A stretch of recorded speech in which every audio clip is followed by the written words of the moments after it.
ಏಯ್ ಅವನ ಜೊತೆ ಹೋಗ್ಬೇಡ ಮೀಟ್ ಆಗಬೇಡ ಅಂತ ಹೇಳಿದ್ದೆ ತಾನೆ, ಏನ್ ತಗೋದೆ ನೀನು? ಏಯ್ ಅದ್ರಲ್ಲಿ ಏನೋ ತಪ್ಪಿದೆ? ಏಯ್ ಹೇಳಿದ್ ಕೇಳಿಲ್ಲ ಅಂದ್ರೆ ಏನಾದ್ರು ಮಾಡ್ಕೋಗು. ಏಯ್ ಹಾಯ್, ಏನಾಯ್ತು? ಏನು ಪ್ರಾಬ್ಲಮ್ಮು? ಅಯ್ಯೋ ಏನಂತ ಹೇಳಿ, ಅವ್ನು ನನ್ನ ಲವ್ವರು ಯಾವಾಗಲೂ ಎಲ್ಲೋಗಿದ್ಯಾ, ಏನು ಮಾಡ್ತೀಯಾ, ಯಾಕೆ ಹೋದೆ ಅಂತ ಯಾವಾಗಲೂ ಕೇಳ್ತಾನೆ ಇರ್ತಾನೆ. ಈ ಲವ್ ಆದ್ರೂ ಏನಕ್ಕಾದ್ರೂ ಮಾಡಿದ್ನು ಅನ್ಸ್ಬಿಟ್ಟಿದೆ. ಅಸಹ್ಯ.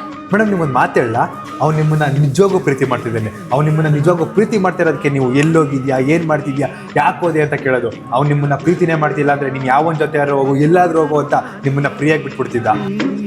ಮೇಡಮ್ ಇನ್ನೊಂದು, ಯಾವ ಹುಡುಗ ನಿಮ್ಮನ್ನ ನಿಜವಾಗೂ ಪ್ರೀತಿ ಮಾಡ್ತಾನೋ ಆ ಹುಡುಗ ಮಾತ್ರ ನೀವು ಬೇರೆಯವ್ರ ಜೊತೆ ಇದ್ದಾಗ, ಬೇರೆಯವ್ರ ಜೊತೆ ಹೋದಾಗ ತುಂಬ ಮನಸ್ಸಿಗೆ ಬೇಜಾರು ಮಾಡ್ಕೋತಾನೆ. ಆ ಬೇಜಾರಿಂದ ನಿಮ್ಮನ್ನ ಬೈತಾನೆ ಹೊರತು ಅವ್ನ ಪ್ರೀತಿ ಯಾವತ್ತೂ ಸುಳ್ಳಾಗಿರಲ್ಲ.